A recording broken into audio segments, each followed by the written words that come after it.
चंद्रयान के लॉन्च के वक्त इसकी स्पीड 1627 किलोमीटर प्रति घंटा थी।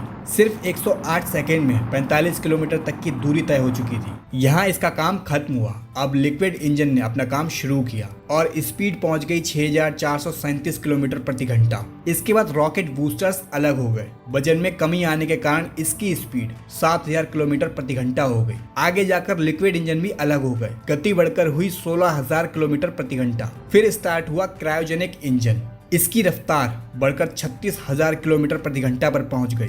चंद्रयान की स्पीड को बढ़ाने के लिए ये 3 चीजें हैं जिसकी वजह से चंद्रयान 3 की स्पीड लगातार बढ़ती गई। सॉलिड फ्यूल, लिक्विड फ्यूल और क्रायोजेनिक इंजन। चंद्रयान 3 चांद पर पहुंच चुका है, लेकिन 150 किलो फ्यूल अब भी बचा हुआ है। इसरो इस फ्यूल का कैसे और क्या इस्तेमाल करेगा? पहले तो आप सभी को बहुत बहुत बधाई कि आज चंद्रमा के साउथ पोल पर भारत पहुंच चुका है। लेकिन ये 150 केजी फ्यूल कैसे बचा हो सकता है? मतलब हम तो तेल के लिए लीटर का इस्तेमाल करते हैं। पेट्रोल पंप पर जाकर लीटर में ही पेट्रोल या डीजल डालने के लिए कहते हैं। फिर चंद्रयान के फ्यूल को किलो में क्यों नापा जा रहा है? आइए जानते हैं इस वीडियो में। चंद्रयान 3 को जब धरती से रवाना किया गया तो उसमें सही मात्रा में फ्यूल मौजूद था। वैज्ञानिकों को ये उम्मीद थी कि चंद्रयान जाएगा, 5-6 महीने चांद के चक्कर लगाएगा और वापस अर्थ पर आ जाएगा। लेकिन चांद के पास पहुंचने के बाद भी चंद्रयान में 150 किलो से ज्यादा फ्यूल बच गया है। इसरो के चेयरमैन एस सोमनाथ का कहना है कि इतने फ्यूल में चंद्रयान अभी कई सालों तक चांद का चक्कर लगा सकता है। लेकिन आप सोच रहे होंगे कि चंद्रयान तो चांद पर पहुंच चुका है, फिर ये चक्कर लगाना कहां से आ गया? चलिए समझते हैं। देखिए, चंद्रयान 3 को 3 हिस्सों में बनाया गया है। पहला है लैंडर मॉड्यूल, जिसका नाम विक्रम लैंडर भी है,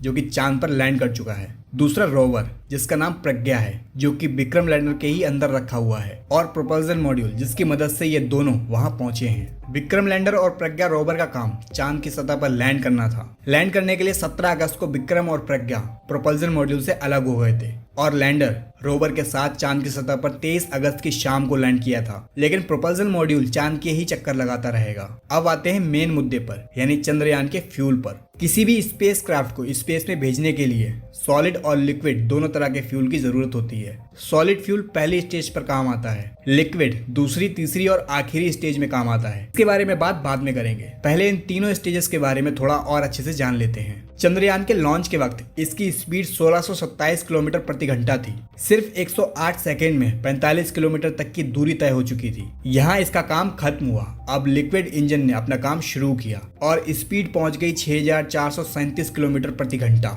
इसके बाद रॉकेट बूस्टर्स अलग हो गए। वजन में कमी आने के कारण इसकी स्पीड 7000 किलोमीटर प्रति घंटा हो गई। आगे जाकर लिक्विड इंजन भी अलग हो गए। गति बढ़कर हुई 16000 किलोमीटर प्रति घंटा। फिर स्टार्ट हुआ क्रायोजेनिक इंजन। इसकी रफ्तार बढ़कर 36000 किलोमीटर प्रति घंटा पर पहुंच गई।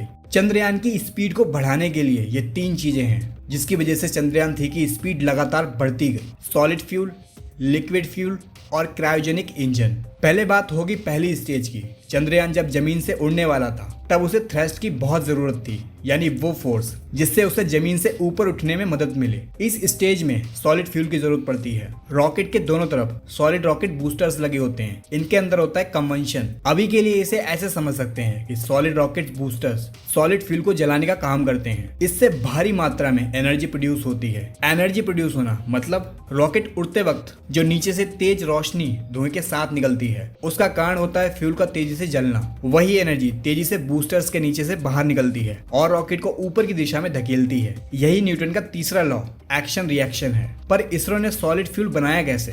सॉलिड फ्यूल बनाने के लिए सोडियम क्लोराइड के क्रिस्टल्स की जरूरत पड़ती है। सोडियम क्लोराइड बनता है सोडियम क्लोराइड से। सोडियम क्लोराइड बनता है पानी में नमक मिलाने से। पानी और नमक के इस मिक्सचर को बिजली यूज करके सोडियम क्लोराइड में बदला जा सकता है। इस प्रोसेस को इलेक्ट्रोलिसिस कहते हैं। इसरो के साथ मिलकर TCCL यानी ट्रेवनकोर कोचिन केमिकल्स लिमिटेड नाम की इस कंपनी ने 350 टन सोडियम क्लोराइड बनाया था। TCCL 1950 में शुरू हुई सरकार द्वारा संचालित कंपनी है। Liquid fuel. सॉलिड फ्यूल ने रॉकेट को तो हवा में पहुंचा दिया। अगला चैलेंज है हवा में बने रहना और तेजी से आगे बढ़ना। यहाँ काम आता है लिक्विड प्रोपेल्ड यानी लिक्विड फ्यूल। लिक्विड फ्यूल बनाने के लिए जरूरत होती है हाइड्रोजन की, लेकिन हाइड्रोजन गैस के रूप में होती है। हाइड्रोजन गैस को स्टोर करना सबसे बड़ा काम होता है, क्योंकि हाइड्रोजन गैस को बहुत कम मात्रा में स्टोर करने के लिए एक बहुत बड़ी जगह की जरूरत होती है। अब इतना स्पेस रॉकेट में तो होता नहीं है, यही कारण है कि हाइड्रोजन गैस को हाइड्रोजन लिक्विड में कन्वर्ट किया जाता है। कैसे? गैस को -253 डिग्री सेल्सियस पर कंप्रेस करके। ठीक ऐसा ही ऑक्सीजन के साथ भी होता है। ऑक्सीजन गैस को भी कंप्रेस करके लिक्विड में बदल दिया जाता है। रॉकेट में ठीक इस वाली जगह पर दोनों लिक्विड गैसेस को अलग अलग स्टोर किया जाता है। फिर लिक्विड हाइड्रोजन और लिक्विड ऑक्सीजन को एक साथ जलाया जाता है। इससे एनर्जी निकलती है। एनर्जी से थ्रस्ट बनता है, यानी रॉकेट को और तेजी से आगे बढ़ाने में मदद करता है। लिक्विड फ्यूल के बाद बारी आती है हमारे क्रायोजेनिक इंजन की। सिर्फ 6 देश ही इसे डेवलप कर पाए हैं। इसी साल मार्च के महीने में इसरो ने क्रायोजेनिक इंजन SE-20 का सफल परीक्षण किया था। यह परीक्षण चंद्रयान 3 के लिए ही किया गया था। क्रायोजेनिक इंजन का काम मिशन के आखिरी स्टेज में शुरू होता है और अब चंद्रयान अपने आखिरी स्टेज में पहुंच चुका था। इस वक्त क्रायोजेनिक इंजन की मदद से ही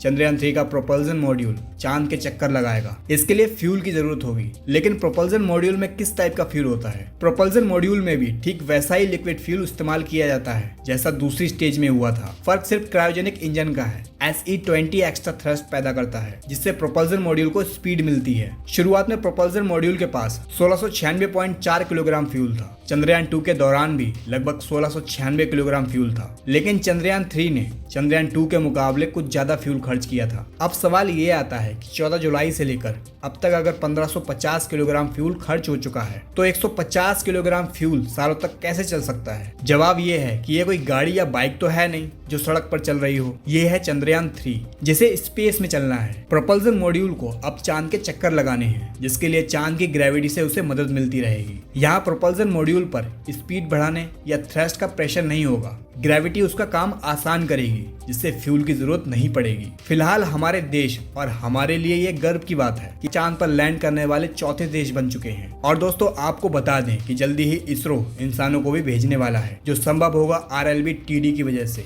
अगर आप इसके बारे में नहीं जानते तो इस वाली वीडियो को जरूर देखें। वीडियो पसंद आई हो तो प्लीज लाइक करें और ऐसी इंटरेस्टिंग वीडियोस को देखने के लिए चैनल को सब्सक्राइब जरूर करें। मिलते हैं नेक्स्ट वीडियो में।